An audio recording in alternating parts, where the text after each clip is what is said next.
All right, good morning, everybody. It's Saturday. I will be recording this is the chemistry lecture, so make sure that you have your chemistry note sheet handy. I recorded this lecture. I would have more lectures posted, except things keep happening while I'm recording them, and I have to do them over again. So this last time, my kids were swimming, and I had maybe, I don't know, 2 minutes left of like an hour-long lecture. And my youngest kid ran in here butt naked and was clearly seen on the video, so I could not use that one. That was a sad moment. All right, so let's get started. I'm gonna jump into the chemistry slides here. So one of the caveats of this course is there are some suggested prerequisites, one of them being chemistry 131. If you haven't taken chem 131, don't sweat it. You're not going to die in this course. But what I do need you to do is I do need you to buckle down and get ready, because I'm going to cover basically a large quantity of what you get in 131 in a semester long course, but I'm going to do it in less than an hour.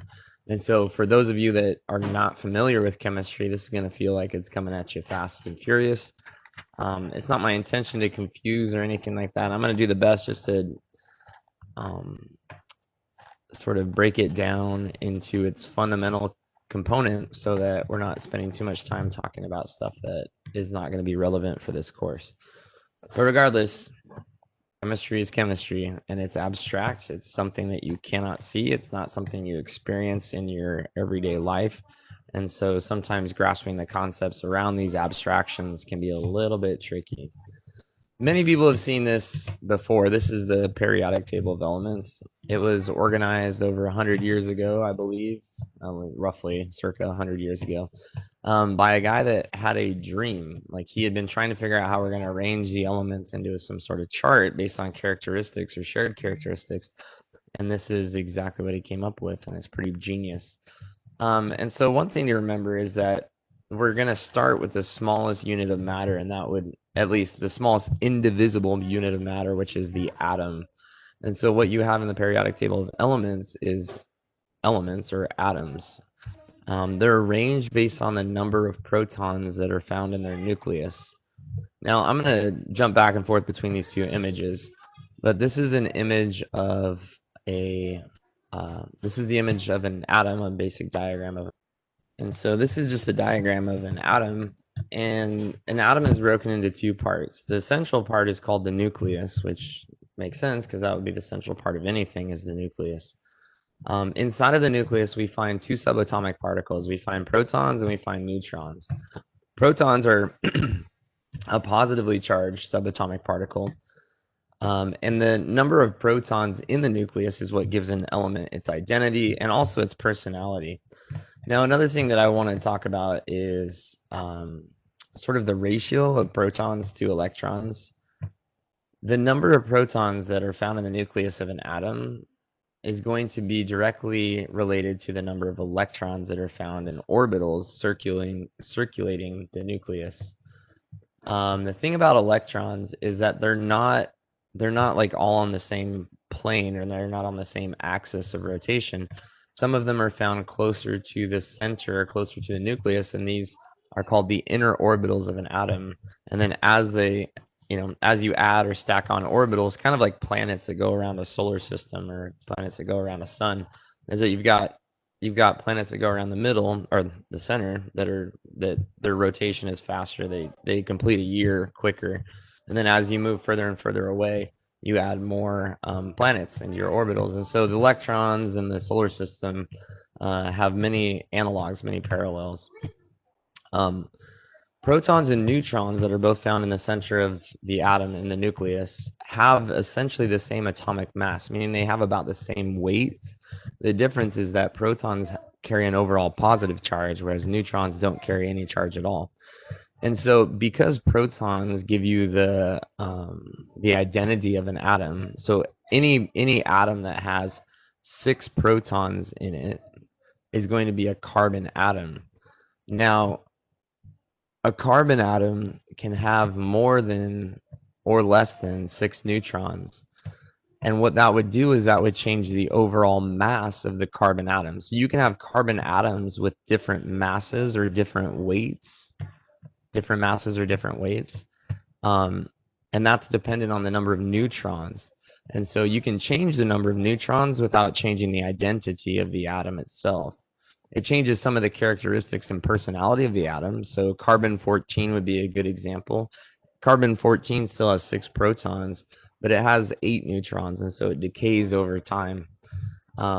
And then we can use carbon-14 to radioactively date certain materials and figure out how old they are. But the important thing to remember is that protons give the identity to the atom, and that every atom is born into the universe with the same number of protons and the same number of electrons. And electrons are these negatively charged subatomic particles that have virtually no mass, but they do have some mass. So the electron weight does not normally get calculated into the total weight of an atom, just because an electron weighs 1/2000th of the part that a proton does. So you would need 2,000 electrons just to weigh one proton. And so when you're adding up masses and stuff, it's almost negligible, the weight of the electrons, but they do have mass. All right, jumping back to the previous slide. The way that this periodic table is set up is that each electron orbital, I'm going to grab my pointer here, each electron orbital is shown in a row. So the row is what runs left to right. So the first electron orbital only has 2 positions to fill. So you could think about that like, imagine that there was 2 planet Mercuries that were circulating the sun, or circling the sun. Okay. That's the idea here, is that that first orbital has 2 planets in it, or 2 electrons in it. The next orbital, or the next ring out, has 8 electrons in it. Now, depending on what level you're going in chemistry, the next orbital is actually broken into 2 orbitals. The innermost has 2 electrons in it, and then the outermost of the second orbital has 6. But I'm not going to get into that. I don't even want you guys to, I mean, if you took Chem 131, you definitely talked about S and P orbitals. It's not going to help us with this class, and so let's just talk about it like this. That first orbital has 2 electrons in it, and then the second orbital, which is the second row, has 8 electrons in it. And so the way that this works is every time you add a proton to the nucleus of an atom, it changes the identity. So if you have hydrogen, which has 1 proton, and you add another proton, you now have helium. And over here on the far right column, these are all atoms that have full electron orbitals, meaning they cannot give away an electron and they cannot receive an electron, and therefore they don't react with other elements.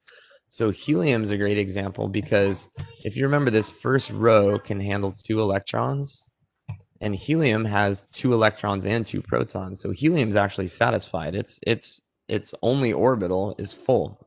So it won't react with anything, which is why you can fill balloons with it and fill air balloons with it and stuff. And hydrogen, however, is highly reactive. It will give up that electron in a heartbeat in a reaction. And it's also highly flammable. Hydrogen gas is highly flammable. Now, it's really light because there's only 1 proton and 1 electron. And so if you fill up like a blimp full of hydrogen, then that blimp will float. The problem is, if there's a short circuit or a spark on board, you get the Hindenburg and it blows up, like the Hindenburg in Germany. So that first orbital is full once you have 2 protons. Add another proton, and that next proton makes it the atom lithium. And now that means you also have to add another electron. So you have 3 protons in the nucleus, but now you have 3 electrons orbiting. The first 2 electrons are orbiting in the center orbital, and then that next electron is orbiting in the second orbital going around the outside. Now, one of the things about electrons is that I like to compare them to sort of like sets of action figures. You could say like the first orbital, if you will, is sort of like Batman and Robin, is that you have 2 action figures that for that set. And so you have hydrogen, which has a Batman figurine, and it's looking to react with anything to try to get a Robin so that it has a full orbital. Now, when you get down to the next orbital, the second orbital, and there's 8 positions for those electrons, well, that's a much bigger set of action figures. Now, lithium has a Batman and Robin complete set, and so it's sort of like I compare elements to kids, like toddlers, and that play with action figures, or kids, I guess, play with action figures. But Lithium already has Batman and Robin in one set, and so it has maybe like Iron Man from the Avengers in a new set, but it would need to get like a whole bunch of other Marvel Avenger characters in order to fill out that second orbital.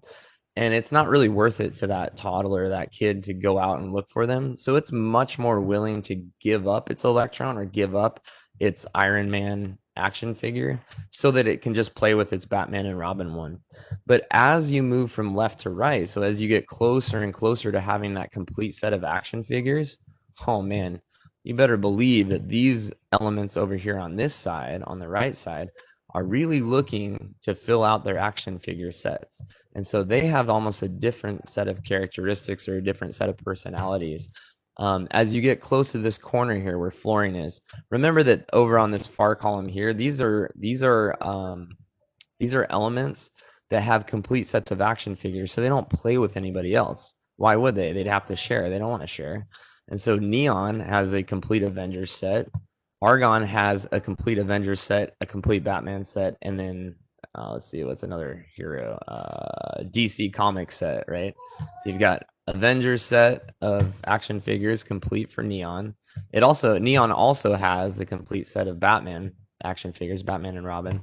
And then Argon has Batman and Robin, the complete Avengers set, and the complete DC Universe set. And so Argon's not going to play with anybody else. None of these gases on the far right are going to play well with any other elements. They're not going to share their electrons. But Fluorine is like the kid that lives down the street from the, privileged Neon, and he wants that action figure so bad because all he needs is a Hulk action figure, and he can be just like Neon and screw off everybody else. I'm just going to play with my action figures. So Fluorine is really, really, really interested in taking an electron from one of these kids down here that are more willing to give up that electron and just drop back down to the previous set of action figures they have than to try and search out a whole bunch more action figures. And so that's kind of how I compare them. So let's talk neutrons just for a second. Neutrons are neutrally charged subatomic particles found in the nucleus of an atom.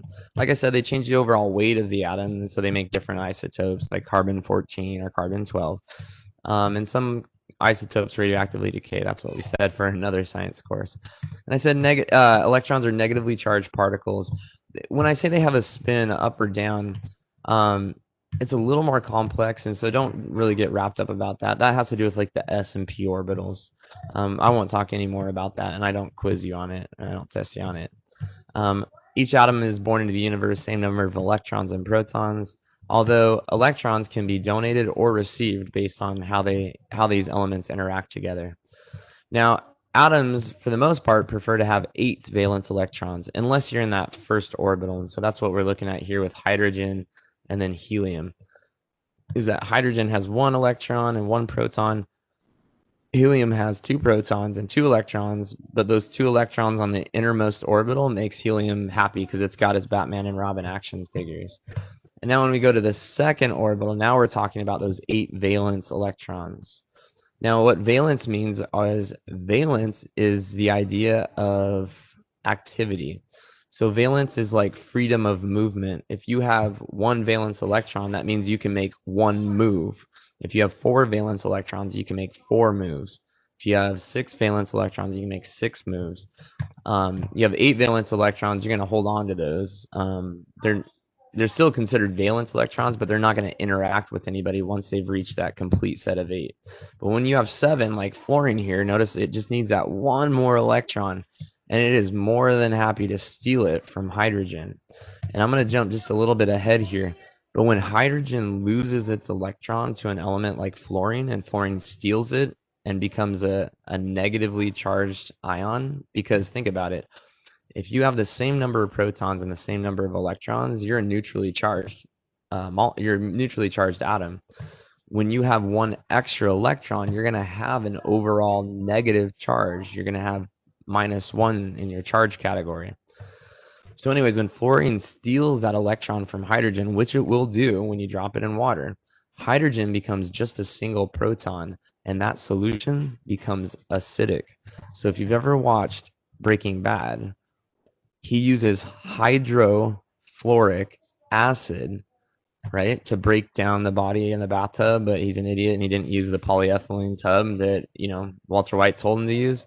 And so he dumps a whole bunch of hydrofluoric acid into a bathtub, and the fluorine is so powerful it steals all the electrons from the hydrogens, and then you have those protons that are just left dancing around, and those protons will eat electrons off of any surface that they come in contact with.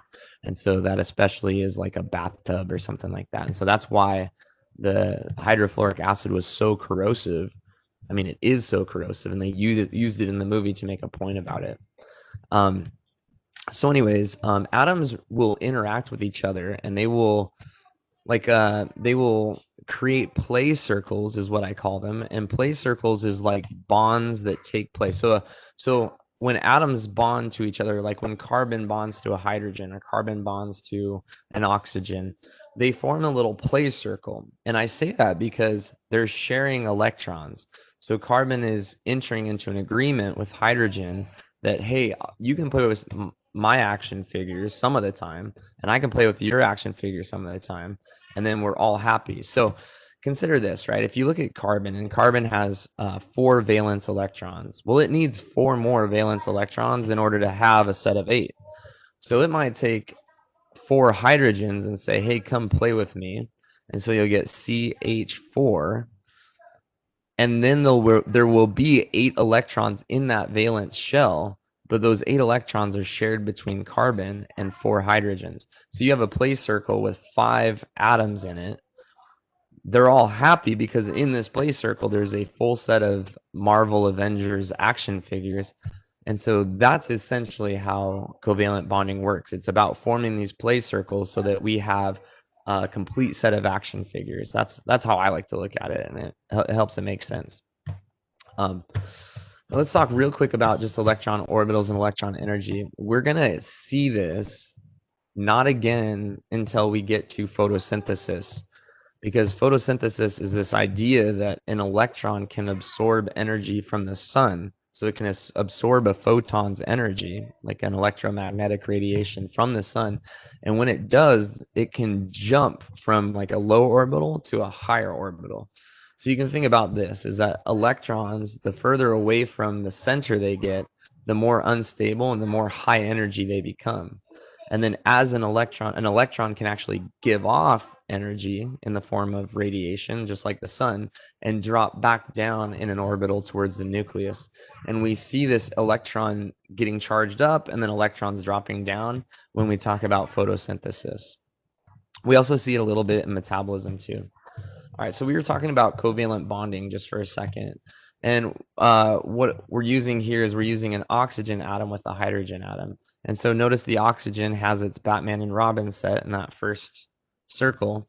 And then it's got 1, 2, 3, 4, 5, 6. It's got 6 action figures out of a set of 8 in its outer orbital. And so oxygen's it's gonna pair up with hydrogen, and it's gonna say, you know what, hydrogen, I know you've got an action figure I need. I know this hydrogen's got an action figure I need. Why don't we all form a play circle? And in this play circle, we'll have 1, 2, 3, 4, 5, 6, 7, 8. We'll have 8 action figures, and we'll be super happy and stoked. Now, this is a covalent bond, and there are 2 different types of covalent bonds, and I want to be clear about this.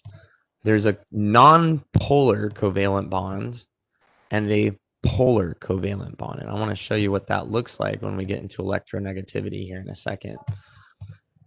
Let's talk briefly before we get there just about single and double bonds. So sometimes, and most often, what you see is molecules form single bonds. So anytime you have a hydrogen bonding to a hydrogen, they're making a hydrogen gas, which is H2. That's what blew up the Hindenburg. But notice that they formed a little play circle where one of them brought Batman, the other one brought Robin, and now they're happy. They're just hanging out. And so they formed a covalent bond. Now these two, because they have the same personality, are going to share those electrons evenly. And so you would say this molecule is nonpolar because they are sharing the electrons equally between them. They're sharing the action figures equally. And then we have oxygen gas here. And oxygen, if you remember, it had 6 electrons in its outer valence. Both of them did. And so they needed to make 2 bonds. And so what they'll end up doing is they'll end up sharing 2 bonds with each other so that, and let's count them up, 1, 2, 3, 4, 5, 6, 7, 8. So this oxygen's happy. How about this one? 1, 2, 3, 4, 5, 6, 7, 8. This oxygen's happy. So they are happy because they have their little play circle with 8 action figures, and we represent the double bond, the 2 shared bonds between them, as being these 2 double lines right here. Now then we have water and methane is CH4. One thing you'll notice with methane is that methane is another non-polar molecule, and the reason why is you have a central carbon that's surrounded by 4 hydrogens. Well, 4 hydrogens all have the same personality, and so this place circle is going to share the electrons evenly around it. So this will be a non-polar molecule. Water, on the other hand, is a very polar molecule, one of the most polar molecules in existence. And so we'll talk about the difference between these two and why they are that way. Well, the main reason why they are this way is because of electronegativity. So electronegativity is simply the affinity of an atom for electrons. Like, how much does it like electrons? How much is it willing? How much is it greedy for electrons? How much is it going to hold on to them? So some electrons or some atoms will attract electrons more vigorously than others. And this has a lot to do with, I'm going to show you on here, where they fall on the periodic table of elements. There's a direct correlation to the affinity, or how much an atom loves electrons, and its position on this chart. Remember I said fluorine only needs 1 more, and so its affinity for electrons is great. It's huge. It's gonna try to grab them from whatever it can. And same thing with chlorine and oxygen. So if you look up here in this corner, these molecules in the corner are gonna have the highest affinity for electrons. That means they just attract electrons. So moving forward,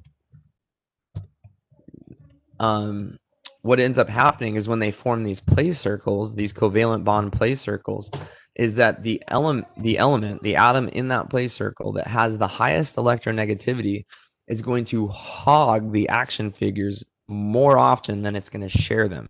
Now there is sharing going on, it's just uneven sharing. And so what that means, if you think about it, right, each one of those elements that's participating in that place circle has 1 proton for every electron. That means that whole molecule is technically a net neutral charge because there's an equal number of protons and electrons. But if one of the elements in that place circle is hogging the electrons, well, that means that there's going to be an overall negative charge on that side of the molecule. That means that on the other side, where those electrons are lacking, there's going to be more protons on those sides of the molecule, and then that's going to have a overall positive charge. And so what that becomes is it becomes a dipole. So one side of the atom molecule becomes more negatively charged, one side of the molecule more positively charged, and the molecule becomes magnetic. It becomes a dipole. Magnets have dipoles, molecules have dipoles, and this is called a polar covalent bond. And so let me show you real quick. This is, like I said, the electronegativity is directly correlated with position on the periodic table of elements. Up in the upper right-hand corner, you have like there's a Pauling scale, so from 0.7 to 4, 4 being the greatest affinity for electrons. Fluorine is by far the most electronegative. Oxygen is slightly behind it. But if you look at like carbon and maybe like hydrogen, they have very similar, they're only 0.4 off from each other. And the shading of their colors is very similar too. Okay, so this is the trends of electronegativity. As you move from left to right, you increase in electronegativity. And as you go from bottom to top, you increase. And I believe that's because of the proximity to the nucleus of the atom, is that the orbitals for fluorine are very close to the center of the atom. And so that pull of the protons for the electrons is stronger. as you add more and more layers and orbitals, the protons and the forces of those, the attractive force of those protons is not as great on the electrons that are far away. And so as you get out here, you get less and less electronegativity. Okay, let me show you what this looks like, this dipole looks like on a water molecule. And so we have oxygen here in the center, bonded to two hydrogens. There's its lone pairs of electrons. And we know that oxygen, based on our chart here, is extremely electronegative relative to the hydrogens.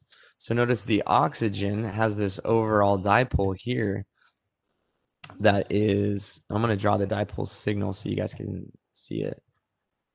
Oh, that's a line. I don't want to do that. Let's get that out of there. Okay.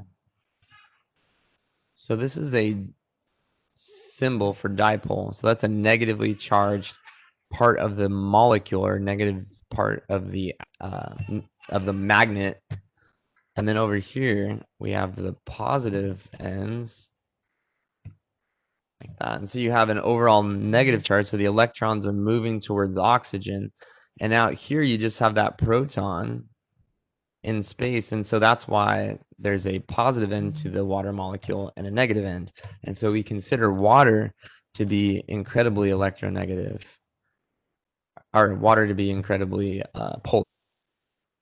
Okay, and moving on from that, I'm gonna get rid of my annotations and we'll come back. All right. So let's talk. That was all covalent bonds all the way up to that point. So we're talking about the sharing of electrons, right? Little place circles and things like that. That's covalent bonding. So there's nonpolar covalent bonds and polar covalent bonds. Nonpolar covalent bonds are when electrons are shared evenly in a place circle. Polar covalent bonds are where electrons are hogged by one element that has a greater affinity for those electrons, and it creates a magnet or a dipole. Okay, that's a good summary. All right. So when we're talking about ionic bonds, this one's a little bit trickier to understand. So ionic bonds are bonds that separate when they are exposed to water. And the reason why is that, remember, water is a magnet. Water has a north pole and a south pole. It has a negative end and it has a positive end. Because of that, water will exert a magnetic force on ionic bonds when those ionic bonds are exposed to water. So an ionic bond, like table salt, that forms between sodium and chloride will link together in an ionic bond, and they form a salt, so it's a solid when there's no water present. But as soon as that ionic bond comes into contact with water, the more electronegative one, which in this case is chlorine, will literally steal the electron from the other molecule, or the other element, which is sodium. So remember, if all elements are born into the universe with the same number of protons and electrons, sodium just lost an electron. That means sodium has more protons than electrons, and protons have a positive charge. It has one more proton than electron because it lost its electron to chlorine. So therefore, it has an overall +1 charge. So the charge on a cation is determined by how many more protons than electrons it has. And in this case, it's one more proton than electron.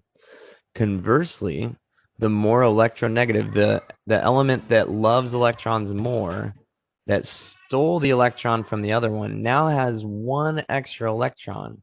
And so the charge on an anion is determined by how many more electrons than protons it has. And so that's why you put that negative sign next to the chlorine.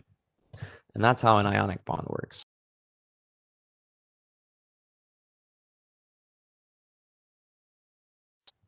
And so what you end up with these ionic bonds is that because sodium is in part like one end, if you will, of a magnet, like the positive end of a magnet, it will be attracted by, or attracted to, the negatively charged ends of the water molecule, or the oxygen ends of the water molecule. Because chlorine has an overall negative charge, the opposite end of the water molecules will be attracted to it. And so this this magnetism, this pulling of the oxygens onto this sodium and this pulling of the hydrogen ends of water onto chlorine is what separates sodium from chloride in water. And then you get a cation and an anion. Okay. So let's talk about some of the other properties of water. We know it can dissolve salts or ionic bonds, but water has the ability to stick to itself. And so this is why when you take a glass of water and you fill it up tall, is that water is so magnetic to itself that it can overcome the force of gravity when exposed to the lip of a glass to a degree. And you can add drops of water to a point, and then the surface tension breaks. Like the gravitational force is so great, it breaks the cohesion forces of the water molecules with themselves. Now, water also has this, because it's so polar, so magnetic, it can actually stick to other polar surfaces. So a good example of this would be, there's an experiment where you can take a beaker and put some water in it, and then put another beaker up higher and run a piece of yarn from the one down here all the way to the one up higher. And the water will actually defy gravity and climb up the yarn into the top beaker. And that's water sticking to other polar surfaces. Another interesting thing about water is that it loses density when it goes from liquid to solid. And that's because the shape of the water molecules themselves, these V's, will line up in a lattice work. When they cool off enough, they stop moving around and they kind of like zip together, just like magnets. If you take a bunch of magnets and you're shaking a box so violently, they won't stick together. They'll keep breaking apart. But if you slow the shaking down, the magnets will slowly come together and zip up and link up. Well, water molecules do the same thing. They zip together and link up. And when they do that, they actually expand in volume. And so anytime you have the same mass, but a greater volume, you have less density. And so you'll float. And that's why ice floats in the oceans. We know that water can act like a solvent. We just talked about that with ionic bonds. So when you take water and dissolve something in it, like a salt or sugar or Kool-Aid or anything, it becomes a solution. So Kool-Aid is a solution. It's a solution of sugar, salt, flavoring, coloring, and water. Now we need to talk just briefly about pH, and I covered this just a little bit ago, is that a pH neutral, pH has a lot to do with the ratio of hydrogens to oxygens. So if you think about it, a water molecule has a 2-to-1 ratio of hydrogens to oxygen. When you start to increase the ratio of hydrogen to oxygen, then you get an acid. And so when you have extra protons floating around in solution, remember when we were talking about Breaking Bad and the hydrofluoric acid, the fluorine steals the hydrofluoric acid is an ionic bond by definition. There is powdered hydrofluoric acid that you take in, you put it into water and stir it up, and it makes the water acidic. And that's because the fluorine steals those electrons from hydrogen so rapidly that we call it dissociation. So the hydrogens dissociate from their electrons so rapidly that they become these very corrosive protons floating around in solution. That's why hydrofluoric acid is very corrosive. Hydrochloric acid, same thing, it's very corrosive. And so the thing about pH is that when you start to increase the ratio of these protons to oxygen, or increasing the ratio of hydrogens to oxygens, the pH starts to drop down towards 0. And as it gets closer to 0, it becomes more acidic.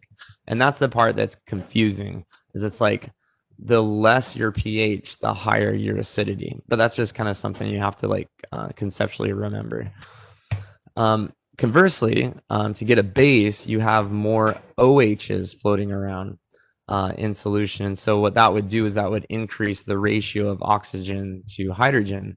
So you'd start to get more oxygens per hydrogen in that solution. And what that does is it bumps the pH up. So as a solution becomes more and more basic, the pH goes from 7, net neutral, all the way up to 14. And so bases are extremely corrosive, just like acids, but in a slightly different way. They attack different things. And so bases will break down hairs and clogs in your drains. The liquid plumber Drano is made of a base, a very strong base that will dissolve hair and other fats and stuff like that. All right, and real quick, just buffers. We're just going to touch on buffers for a second. So buffers Buffers are solutions that can stabilize pH. So a buffer is a solution, like your bloodstream is a buffer. So if you eat some really acidic food, it's not gonna plummet your blood pH. Your blood pH can handle that acidic food. It can take in those extra hydrogen protons, and hold on to them and not let them float around free in your bloodstream. And so what that does is it keeps your bloodstream at a relatively constant pH, which is good because most biological molecules function optimally at a specific pH. And that's something to keep in mind as we move into the next unit. And so buffers have this uncanny ability to absorb extra OH groups. Like in the case of base, like if you add some base to it, it'll absorb the OH and they won't be floating around in solution, causing the pH to rise rapidly. Or a buffer will take on the extra hydrogens, protons that are floating in a solution and hold on to them so that they don't change the pH and they don't drop the pH down. So a buffer is just a solution that stabilizes pH. And we see that with our bloodstream. So we talked about polar and nonpolar molecules, but there's these other forces besides like ionic bonds and covalent bonds. There's other forces that govern how molecules interact together. And in fact, some molecules, like nonpolar ones, have a specific way they interact, which is interesting and unique because if you think about it, a nonpolar molecule is a molecule made up of elements that have the same electronegativity, so that those toddlers have the same temperament and they play with the action figures and share them equally. And so the idea of van der Waal interactions is when you have molecules of a similar type, so whether you get molecules repelling each other or molecules attracting each other, whether they are polar or nonpolar. And so polar molecules will often repel nonpolar molecules, or polar molecules will often attract other polar molecules, or nonpolar molecules will attract other nonpolar molecules. And I'll mention this later, but there's a saying that's like dissolves like. So nonpolar molecules are like CH4 and polar molecules are like water, like we said. Hydrogen bonds are something that we'll talk about in just a minute, but it's another van der Waal interaction. That's where you have like a polar end of a bigger molecule and the two polar ends zip together. And we see that in DNA, and I'll show you an image of that in a second. But let's talk about van der Waal interactions when it comes to nonpolar molecules. So imagine that this molecule on top is made up of, it could be a carbon here is the blue and a hydrogen here is the red. So a carbon here and a hydrogen here. So the two exact molecules, two of the exact same molecule. The hydrogen end in this image down here is temporarily playing with the action figures. So remember that even though they have the same temperament and the same attraction for electrons, they will share the electrons back and forth. And so at an instant of time, the hydrogen end of the molecule might be playing with the action figures and therefore have more electrons around it, and therefore have a instantaneous negative dipole, meaning that there'll be a slight negative charge on that end of the molecule. But a split second later, it's going to flip-flop, and the carbon will be holding onto the action figures, and there'll be a slight negative dipole over here. And so they flip-flop back and forth. Other molecules of the same type nearby are doing the same thing. And so at any given moment, if the electrons are hanging out on the hydrogen side, then the hydrogen of one molecule, which will have an overall negative charge, will be attracted in a moment, instantaneous moment, to the positive carbon of another molecule. And so that creates a little attraction between them. And so this is why nonpolar fats can dissolve nonpolar fats. Okay, hydrogen bonds. So when hydrogen's bonded to oxygen, the oxygen obviously has more electronegativity. And so it pulls the electrons towards it, which for a sustained period of time leaves that proton of the hydrogen exposed. And so that proton of the hydrogen, right down here you can see, will be attracted to other negatively charged molecules. And that could be another water molecule. And that would create a hydrogen bond between two molecules. But this oxygen is not going to share its electron with that hydrogen. It's just acting like a magnet. So it's like two magnets that are independent, or two place circles that are independent. that have a slight attraction to each other, but they don't share electrons. And that's why it's a hydrogen bond, and it's a little bit of a misnomer because it's not a movement of electrons. It's literally just how two magnets interact with each other. We see it in DNA. And so here's two strands of DNA. DNA has this phosphate backbone. So phosphorus bonded to 4 oxygens, bonded to a sugar, bonded to a nitrogenous base. And if we go back to our previous lecture, we said that a gene is it's a sequence of nucleotides that codes for a functional product. Well, this is DNA, and this is your sequence of nucleotides. Every time you see a sugar molecule, that's a new nucleotide. So this is a monomer subunit of DNA. It's an independent unit. And these independent units bonded to each other is what creates the code and sequence of the code of DNA. Now there's 2 sides of DNA, so it's like a sandwich. It can zip together. Only one side matters because the sides are mirrors of each other. So notice that the guanine and cytosine always bond. So here's guanine bonded to cytosine. Thymine and or adenosine and thymine always bond together, or adenine and thymine always bond together. And so the code is essentially a copy of itself sandwiched on itself. Order sequence of nucleotides is what provides the information for creating the software programs of our physical characteristics. And so you see these dotted lines between the 2 strands of DNA, and those represent hydrogen bonds. And they can be separated from each other without damaging the DNA because there is no sharing of electrons. It's just like 2 magnets zipping together. Sorry, I smacked the microphone. Cool. And so always remember, this is, like I said earlier, like dissolves like. Polar molecules can dissolve other polar molecules, and nonpolar molecules dissolve other nonpolar molecules. And then, of course, they both repel each other. So polar repels nonpolar, and nonpolar repels polar. They cannot dissolve each other. Let's talk a little bit about functional groups. So functional groups, the way I like to think about them is that they're like car accessories that you can put onto your car, and it changes the overall function of the car without changing the foundation of the car itself. And so what you'll see is a functional group gets attached to this R group. Now, the R group is like the stock car. So we'll call it like a Honda Civic because those are highly modifiable.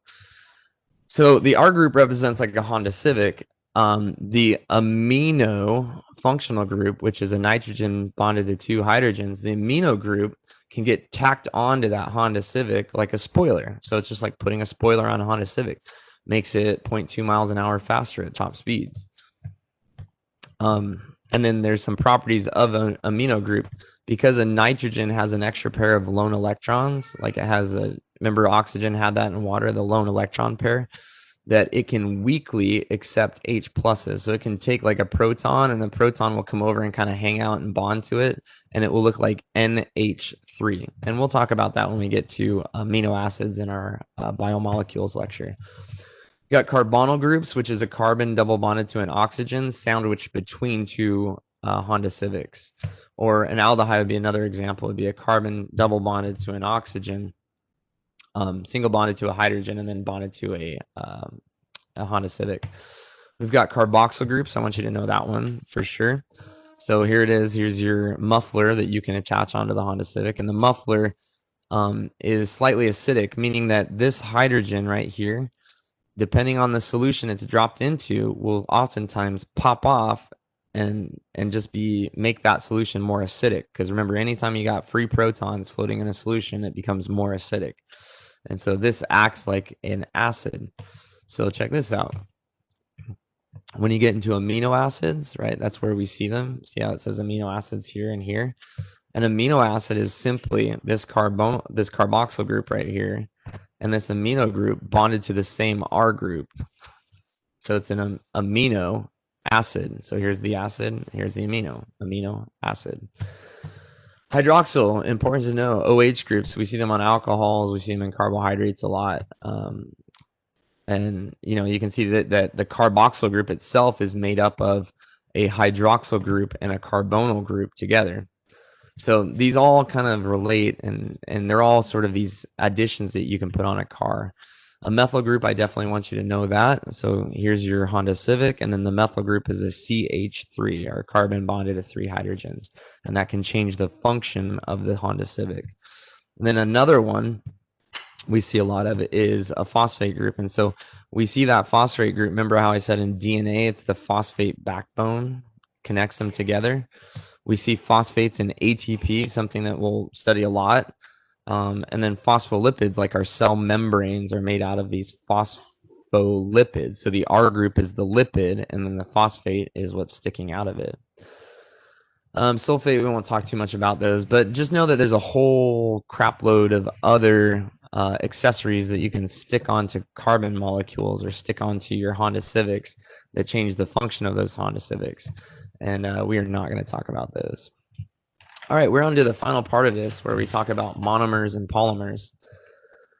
Okay, so a monomer, as I spoke earlier about DNA, is a single unit of repeating length. And so in the case of DNA, that would be something like a nucleotide. When we get into biological molecules, the molecules that are the constructs of our cells and the components of our cells, every single biological molecule has a monomer form. And so the monomer of a protein is an amino acid. And so proteins are made out of sequences of amino acids glued together. You can think about monomers being like individual Lego blocks, and you can stack individual Lego blocks onto each other. And that doesn't change the fact that each individual Lego block has a unique identity, but it makes a bigger molecule of stacking all those Lego blocks on each other. And so a polymer is just a chain of repeating monomers. So if you think about monomers as being like individual Lego blocks, a polymer is a stack of Lego blocks on top of each other. And we see these in glucose molecules. We see these in fatty acids turning into fatty acids, the monomer of a lipid. And so when we have a phospholipid, that would be a phosphate group attached to a fatty acid. Nucleotides are what DNA and RNA made out of. And so anytime we need to create a strand of DNA, we have to create a polymer of DNA. We have to take nucleotides and stack them onto each other and glue them together. And so I have examples of the polymer forms of each one of these, and they correlate fine. So amino acids, when you have many attached to each other, they become proteins. When you have glucose molecules that are all attached to each other, they become starches, like complex carbohydrates. When you have fatty acids that are all stuck together, you get lipids like triglycerides or phospholipids or diglycerides, or even cholesterol molecules are made up of fatty acids. And then nucleotides would be like RNA or DNA nucleotides that get sequenced into a polymer form, like a DNA double helix or RNA strand. Now, when we want to take two individual monomers that are independent of one another and we want to glue them together, we have to do a reaction called a dehydration reaction. And so these types of reactions will produce a water molecule by removing an OH group, a hydroxyl group, right? That's one of the spoilers of, the Honda Civic. So you remove the hydroxyl group from one and you remove a hydrogen group from another one. And so OH plus H is water. And what that does is it frees up a bond on each of those monomers to come together and share an electron. And now you get two monomers that glue together. Now, when we take a polymer like a DNA strand and we need to break it down, or let's say we eat a big steak and we got to break the proteins down, we need to break off each individual amino acid from that big long strand of polymers or polypeptides. And what we'll do is a hydrolysis reaction, which is the opposite of what we did with the dehydration. So in hydrolysis, we have two monomers glued together and we want to separate them, but we can't just separate them. Otherwise, they're missing a bond. They need that bond. And so we'll take a water molecule, split it, and attach each half of the water molecule onto the two new monomers that form and cap them. And so one way that you can see this is we're looking at a dehydration reaction here. So this white blob here, and I'll explain this. I know there's a lot going on here. This white blob here is the R group, if you will, right? That's the R group.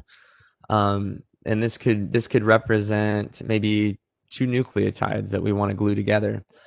Each nucleotide has an H group and an OH group. And so when we remove that H and that OH group, we get water. Water gets removed from those molecules. And so this monomer will then, instead of bonding to this OH group, it's going to bond to this monomer over here that has lost its hydrogen. So there's a bond that needs to be satisfied here, a bond that needs to be satisfied here, and then boom, now they've met each other and we've removed a water molecule from that process. A new monomer comes in This H is going to leave. This OH is going to leave in the form of water. Boop. And now you get 3 monomers together. And this process continues, and you're creating this polymer strand.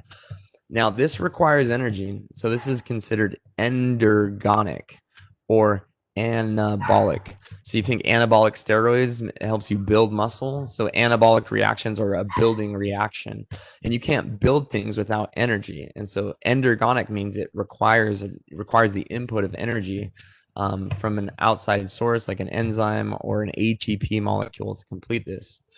Let's go the opposite direction. So we want to break a polymer down into monomers. We have a polymer here with 4 monomer units on it. And what we're going to do is we're going to take water and we're going to split it. And so I know this one's going to be a little bit confusing, but this is the monomer right here that we want to break off. So we're going to split water. We're going to attach a hydrogen from this water molecule onto the end of this third polymer here, or the third monomer in this polymer of 3 here. We're going to attach a hydrogen onto that end. You can see it right here. So we split off a hydrogen, put it on that end. This monomer is removed, and the other OH group gets tacked onto that monomer. So we're splitting water in hydrolysis and using each half of the water molecule to cap the polymer that's left behind and cap the monomer.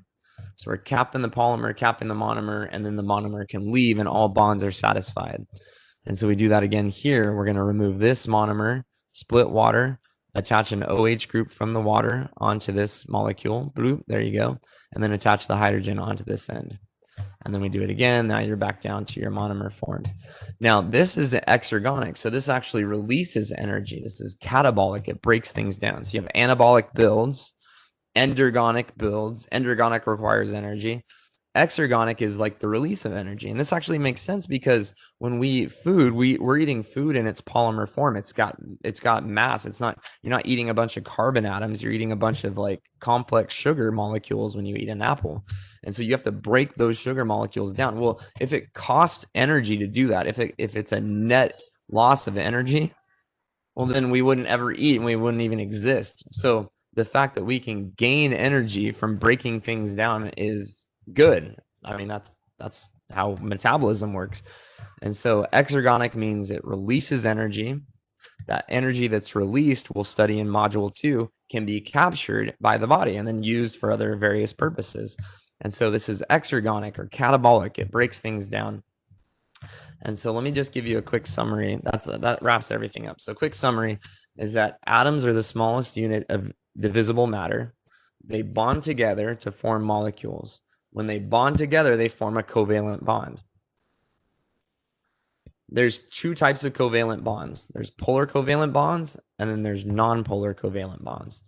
Polar has to do with electronegativity. So if you have a place circle where one element or one atom has an affinity or a higher affinity for electrons, it's going to hold those electrons at its end of the molecule more often longer, and therefore will have an overall net negative charge on that side of the molecule. And on the other side, where they're lacking those electrons, will have a net positive charge, and it creates this dipole. Non-polar, they're sharing the electrons evenly across the molecule, and so it's like the opposite. It doesn't act like it's not magnetic. But non-polar molecules, remember, due to those instantaneous sharing of electrons back and forth, will create instantaneous dipoles where 2 non-polar molecules will actually be attracted to each other. And this is done through instantaneous periods of time.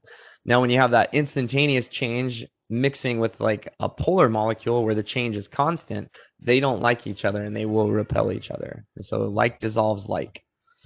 Ionic bonding is this idea that electrons are stolen during the separation of an ionic bond in water. The anion is what has the extra electrons, so it's more negative. It is the more electronegative of the 2 elements in the ionic bond, right? Kind of just like the polar bond. A polar bond is like an ionic bond, just not as strong. And then an ionic bond is like so strong of a polar bond that it actually breaks apart in water. One is left with a negative charge, one is left with a positive charge.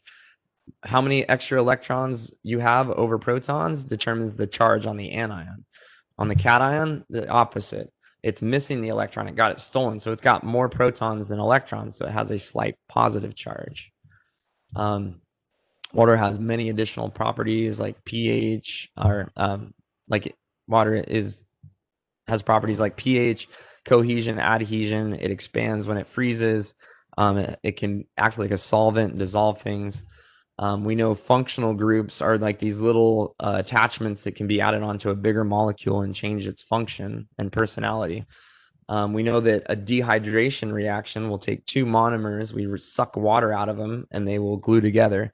And then a hydrolysis reaction is the opposite. We can split a water molecule and attach it onto the monomer we've removed from a polymer and onto it. So we cap the monomer, cap the polymer with the two halves of water that we split. And that's a hydrolysis reaction. And that's pretty much chemistry in a nutshell. So I know that was long.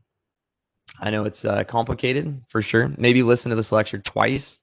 It usually takes me about 2 days in a class to go over this material. But since I'm just talking to myself at the moment, I cover it quicker. And so you may want to go back, listen to it one more time, maybe take some extra notes on it. And then, yeah, the next lecture, we're going to kind of jump into how we take chemistry, like this stuff, all these principles that we talked about, and apply it to organic molecules, biological molecules, molecules that make up our membranes and our cells and our proteins and our DNA and stuff. And so that's where we'll go out next with this. So I'll see you guys for the next lecture. Cheers.